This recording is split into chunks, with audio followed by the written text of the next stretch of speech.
এবার এই পাখিটার পালক একটা একটা করে এরমভাবে ছাড়িয়ে নেব। এই যেভাবে পাখিটাকে মানে রান্না করার জন্য পরিষ্কার করতে হয়। অনেকে মানে গরম পানিতে দেয়, গরম পানিতে দিয়ে তারপরে কি পাখিগুলোর পালকগুলো রোমগুলো সব পরিষ্কার করে, কিন্তু গরম পানিতে না দিয়েও কিন্তু এটা করা যায়।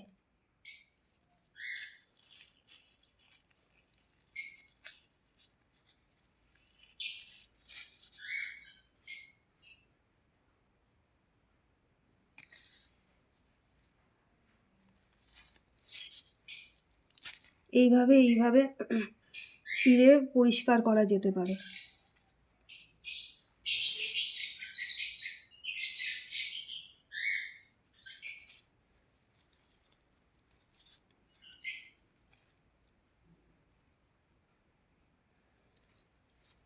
এই পাখিটা আমার খুব শখের পাখি ছিল।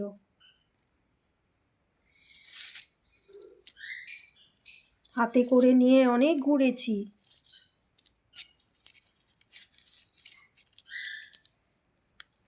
এক হাতে করছি তো, ওই জন্য আসলে একটু অসুবিধা হয়েছে। 2 হাত লাগাইলে ভালো হইতো। যাই হোক,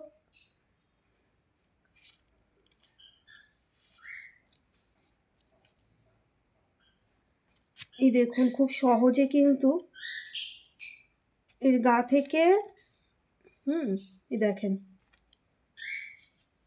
খুব সহজে গা থেকে এই লোমশগুলো কিন্তু ছাড়িয়ে নেওয়া যাচ্ছে।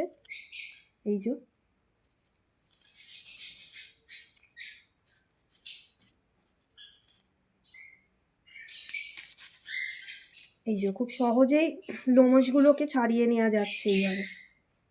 এই দেখেন, তো পানিতে দিয়ে দিতেই হবে এমন কিছু নেই, পানি ছাড়াও এইভাবে কিন্তু পরিষ্কার করা যায়। দেখছেন, এইভাবে কিন্তু পরিষ্কার করা যায়।